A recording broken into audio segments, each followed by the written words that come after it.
ಮಹಾತ್ಮ ಗಾಂಧೀಜಿಯವರ ಜನನ ಅಕ್ಟೋಬರ್ 2, 1869. ಇವರ ಜನನ ಸ್ಥಳ ಗುಜರಾತಿನ ಪೋರ್ಬಂದರ್. ಇವರ ಪೂರ್ಣ ಹೆಸರು ಮೋಹನ್ ದಾಸ್ ಕರಮ್ಚಂದ್ ಗಾಂಧಿ. ತಂದೆಯ ಹೆಸರು ಕರಮ್ಚಂದ್ ಗಾಂಧಿ. ಇವರ ತಾಯಿಯ ಹೆಸರು ಪುತಳಿಬಾಯಿ. 1888ರಲ್ಲಿ ಕಾನೂನು ಪದವಿ ಅಭ್ಯಾಸಕ್ಕಾಗಿ ಲಂಡನ್ನಿಗೆ ಹೋದರು. 1891ರಲ್ಲಿ ಬ್ಯಾರಿಸ್ಟರ್ ಆಗಿ ಭಾರತಕ್ಕೆ ಮರಳಿ ಬಂದರು. 1893ರಲ್ಲಿ ದಾದಾ ಅಬ್ದುಲ್ಲಾ ಕಂಪನಿಯ ಕೇಸನ್ನು ವಾದಿಸಲು ದಕ್ಷಿಣ ಆಫ್ರಿಕಾಗೆ ಹೋದರು. ಆಫ್ರಿಕಾದಲ್ಲಿ ಲಿಟಲ್ ಇಂಡಿಯನ್ ಕಾಂಗ್ರೆಸ್ ಎಂಬ ಸಂಸ್ಥೆ ಹಾಗೂ ಫೀನಿಕ್ಸ್ ಫಾರೆಸ್ಟ್ ಮತ್ತು ಟಾಲ್ಸ್ಟಾಯ್ ಎಂಬ 2 ಆಶ್ರಮವನ್ನು ಸ್ಥಾಪನೆ ಮಾಡಿದರು. 1915ರಲ್ಲಿ ಮರಳಿ ಭಾರತಕ್ಕೆ ಬಂದರು. ಗಾಂಧೀಜಿಯವರ ರಾಜಕೀಯ ಗುರು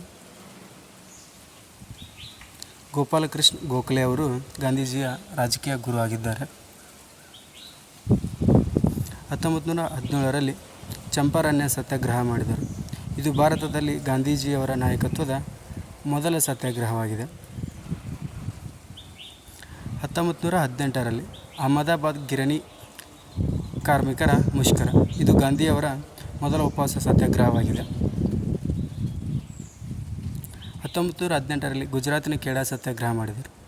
1919ರಲ್ಲಿ ಖಿಲಾಫತ್ ಚಳವಳಿ ಮಾಡಿದರು.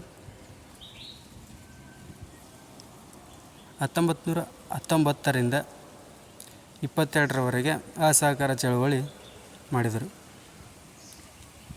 1922ರಲ್ಲಿ ಚೌರಿ ಚೌರಾ ಘಟನೆಯಿಂದ ಅಸಹಕಾರ ಚಳವಳಿಯು ಸ್ಥಗಿತಗೊಂಡಿತು.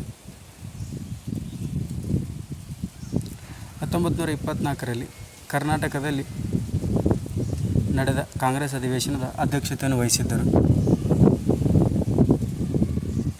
1931ರಲ್ಲಿ ಗಾಂಧಿ-ಇರ್ವಿನ್ ಒಪ್ಪಂದವಾಯಿತು. 1931ರಲ್ಲಿ 2ನೇ ದುಂಡು ಮೇಜಿನ ಸಮ್ಮೇಳನದಲ್ಲಿ ಗಾಂಧಿಯವರು ಭಾಗಿಯಾದರು. 1932ರಲ್ಲಿ ಪೂನಾ ಒಪ್ಪಂದವಾಯಿತು. ಗಾಂಧಿ ಮತ್ತು ಅಂಬೇಡ್ಕರ್ ನಡುವೆ ಈ ಪೂನಾ ಒಪ್ಪಂದವಾಯಿತು. 1930ರಲ್ಲಿ ಕಾನೂನು ಭಂಗ ಚಳವಳಿಯಾಯಿತು. 1930 ಮಾರ್ಚ್ 12ರಿಂದ ದಂಡಿ ಉಪ್ಪಿನ ಸತ್ಯಾಗ್ರಹ ಸಬರಮತಿ ಆಶ್ರಮದಿಂದ ಪ್ರಾರಂಭವಾಯಿತು. 1942ರಲ್ಲಿ ಕ್ವಿಟ್ ಇಂಡಿಯಾ ಚಳವಳಿ. 1945ರಲ್ಲಿ ಸಿಮ್ಲಾ ಒಪ್ಪಂದವಾಯಿತು. 1947ಕ್ಕೆ ಭಾರತಕ್ಕೆ ಸ್ವಾತಂತ್ರ್ಯ ಸಿಕ್ಕಿತು. 1948ರಲ್ಲಿ ಗಾಂಧೀಜಿಯ ಹತ್ಯೆ ಆಯಿತು. ಇದನ್ನು ನಾಥೂರಾಮ್ ಗೋಡ್ಸೆ ಅವರಿಂದ ಮಾಡಿದರು. ಗಾಂಧೀಜಿಯ ಪ್ರಮುಖ ಕೃತಿಗಳು Gita the mother Gandhiji, Hind Swaraj, my experiment with truth, Satyagraha in South Africa. ಗಾಂಧೀಜಿಯವರ ಪ್ರಾರಂಭಿಸಿದ ಪ್ರಮುಖ ದಿನಪತ್ರಿಕೆಗಳು ಯಂಗ್ ಇಂಡಿಯಾ, ಹರಿಜನ್ ಪತ್ರಿಕೆ, ನವಜೀವನ ಪತ್ರಿಕೆ.